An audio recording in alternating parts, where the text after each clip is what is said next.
नमस्कार, मैं आपके साथ अंजना और आप देख रहे हैं नेशन न्यूज, भारत देश का सर्वाधिक खबरों वाला चैनल, जो आपको निष्पक्ष और सच्ची खबरें सबसे पहले नेशन न्यूज पर आपको देखने को मिलती है। आइए बढ़ते हैं आज की बड़ी खबर की ओर।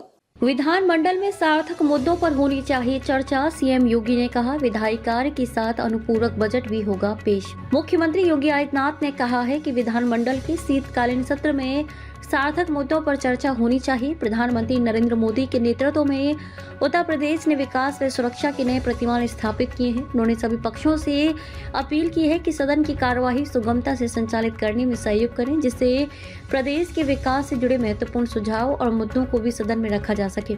विधायी कार्य के साथ अनुपूरक बजट भी। विधानमंडल के सत्र से पहले सोमवार को मुख्यमंत्री ने पत्रकारों से कहा कि विकास, सुरक्षा, समृद्धि, आस्था एवं आधुनिकता का जो संगम आज प्रदेश में देखने को मिल रहा है, उसका रास्ता इसी विधानमंडल से प्रारंभ होता है। इस सत्र में विधायी कार्य के साथ अनुपूरक बजट भी पेश किया जाएगा। मुख्यमंत्री ने कहा कि उत्तर प्रदेश का विधानमंडल देश ही नहीं, दुनिया के किसी भी राज्य का सबसे बड़ा विधानमंडल है। ये हमारे लिए गौरव की बात है कि विकसित भारत के निर्माण में उत्तर प्रदेश की भूमिका महत्वपूर्ण है। उन्होंने कहा कि देश की आजादी के आंदोलन के दौरान अनेक स्वाधीनता संग्राम सेनानी उत्तर प्रदेश को केंद्र में रखकर देश की आजादी के अभियान के साथ जुड़े थे। उत्तर प्रदेश को अनेक क्रांतिकारियों की कर्मभूमि एवं जन्मभूमि होने का सौभाग्य भी प्राप्त है। उन्होंने कहा कि प्रदेश सरकार ने $1 ट्रिलियन की अर्थव्यवस्था को प्राप्त करने के लिए एक बड़े अभियान को अपने हाथ में लिया है। इसे लेकर सरकार सभी का सहयोग और समर्थन चाहती है।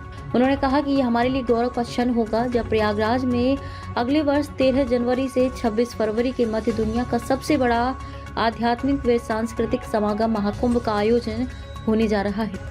मुख्यमंत्री ने सभी सदस्यों से आग्रह किया कि वे सदन में तैयारी के साथ आएं।